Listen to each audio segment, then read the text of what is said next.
I'd now like to request Mr. Arun Shourie. He is another outsider who had a full career as a journalist before entering Parliament, but has been in Parliament for much longer and of course has seen life from the other side as a member of the executive. He was a minister. Sir, you will now have 15 minutes. Thank you, sir. So my first task, as Bimal pointed out, is to express enormous admiration and gratitude for the work that Mr. Madhukar, Madhavan and others have been doing.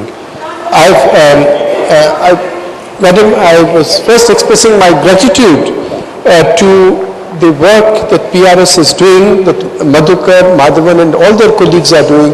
I have had occasion very often to turn to them for guidance and help and documentation, and it has always been of the first order, given very promptly, and I can only hope that the Parliament will find a way to really, I mean, it's not the way to plead for it, it is not the occasion, but I have pleaded inside Parliament also for great funding to such bodies and such individuals, so that all MPs come into the habit of turning to scholarly work for their guidance. So I share with Bimal, with 10 years in Parliament, I have always felt, and actually speaking, I must tell you that Bimal and I are among the luckiest people, at least in the Rajya Sabha, that whenever either of us has occasion to speak, please, they listen with great attention, and they, in my case, for an hour or an hour and a half, and so I can't complain on that. On that ground, I can't complain at all that we are not listened to. But I completely have been of the view for 10 years that I am just witnessing the very extended last rites of an institution.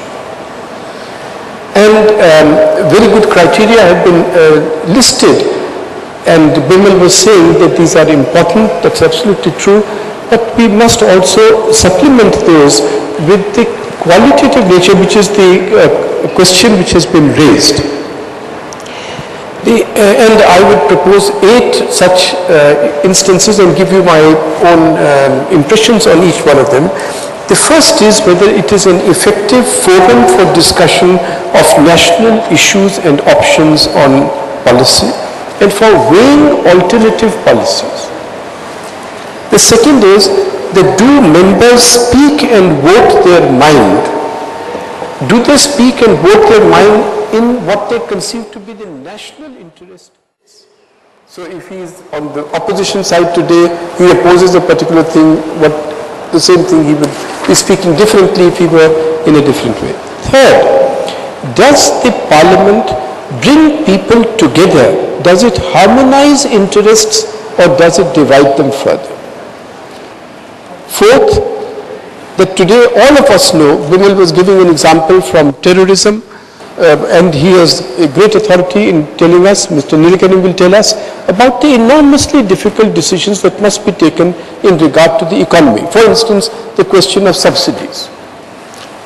Now, does the Parliament facilitate such decisions to be taken, or does it push weaker and weaker governments even more into more and more populist and wasteful policies? Fifth, is it that while decisions under this system are slow to be taken, but at least they are durable? Another myth that is spread about our democracy. Sixth, does it, and Bimal was very emphatic on this, I've also written on the same matter in a book called The Parliamentary System, that is it at all, I mean, this myth of the executive being responsible to Parliament. And the second last thing, are members in any way representative of the people? And secondly, that whether that notion of representativeness that we have, that because 50% of the people are illiterate or uneducated, therefore it is okay if I am 50% uneducated and illiterate. Are we representative in that sense, or are we representative in Burke's sense, that this person is there because he will reflect, he is better suited to reflect on the national, from the national perspective on every piece of legislation or policy that comes up? And finally, that does this ensure stable or effective governments of a Parliament? So on the first point of an effective forum for discussion. Yes, there have been, as Bimal said, good debates. Of course, after that the executive felt free, for the reasons that he was outlining, to do whatever it pleased. The nuclear debates were actually of a very high order. Everybody's interventions were of a very high order. But they were outright lies which were spoken to Parliament and nothing happened. Varadarajan himself has documented many of these things extremely well. And unfortunately those things prevailed because to nail that lie would mean to bring down or nail the Prime Minister, or in that case somebody else equally important. So, but at least the issues were discussed and the interventions were substantive. Second point is whether people speak or vote their mind. And as Bimal said, they just don't do that at all.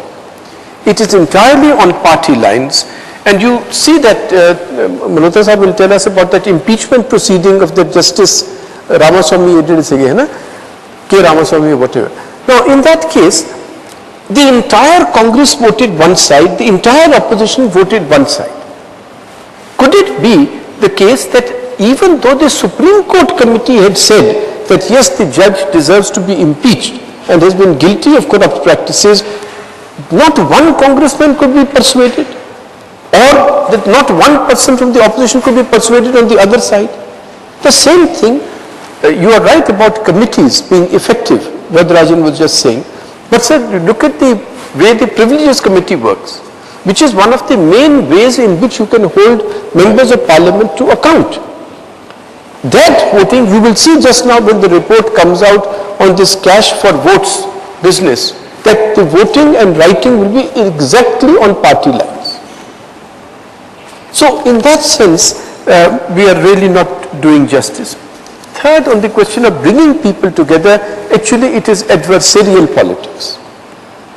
And that is that wherever I am in office, whenever I am in office, I do certain things, and whenever I am out of office or wherever I am out of office, I oppose and block those very things.